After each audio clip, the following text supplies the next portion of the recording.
Hello guys, you are most welcome in our video. आज की video में हम आपको बताएंगे कि गोवर्धन पर्वत को कैसे श्राप मिला और किस तरह से इसका आकार घटता जा रहा है। गोवर्धन पर्वत हिंदू पंचांग के अनुसार कार्तिक मास की शुक्ल पक्ष की प्रतिभा को गोवर्धन पूजा का पर्व मनाया जाता है। इस साल आज यानी 14 नवंबर को गोवर्धन पूजा है। इस दिन गोवर्धन पर्वत भगवान श्री कृष्ण और गौ माता की पूजा की जाती है। गोवर्धन पूजा के दिन लोग घर के बाहर गाय के गोबर से गोवर्धन पर्वत की आकृति बनाते हैं और पूजा करते हैं। लेकिन क्या आप जानते हैं गोवर्धन पर्वत लगातार घट रहा है, यानी उसकी ऊंचाई कम होती जा रही है। जी हाँ, दरअसल पुलस्त ऋषि द्वारा गोवर्धन पर्वत को एक श्राप मिला था, जिसके कारण वह प्रतिदिन कम होता जा रहा है। प्राचीन समय में तीर्थ यात्रा करते समय पुलकत्स ऋषि गोवर्धन पर्वत के पास जा पहुँचे। यहाँ गोवर्धन की सुंदरता को देखकर वे मंत्रमुग्ध हो गए। तब उन्होंने द्रोणाचल पर्वत से निवेदन किया कि आप अपने पुत्र गोवर्धन को मुझे दे दीजिए, मैं उसे काशी में स्थापित कर वहीं रहकर पूजा करूँगा।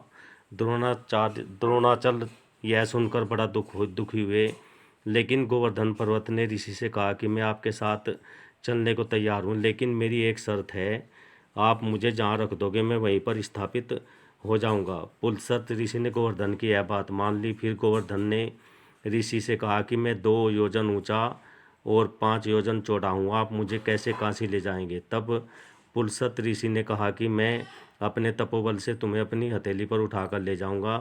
तब गोवर्धन पर्वत ऋषि के साथ चलने के लिए सहमत हो गई। रास्ते में ब्रज आया।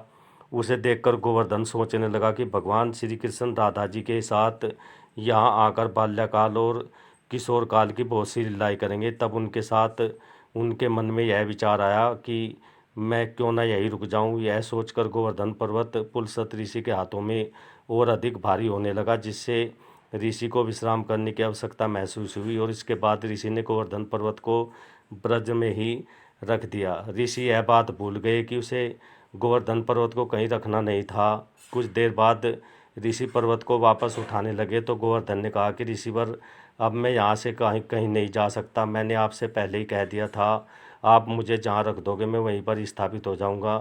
तब पुलस्त ऋषि ने उसे ले जाने की हट करने लगे, लेकिन गोवर्धन वहाँ से हिला तक भी नहीं। तब ऋषि ने क्रोधित होकर उसे श्राप दिया कि तुमने मेरे मनोरथ को पूर्ण नहीं किया है, अतः आज से प्रतिदिन तिल तिल कर तुम्हारा क्षण होता जाएगा।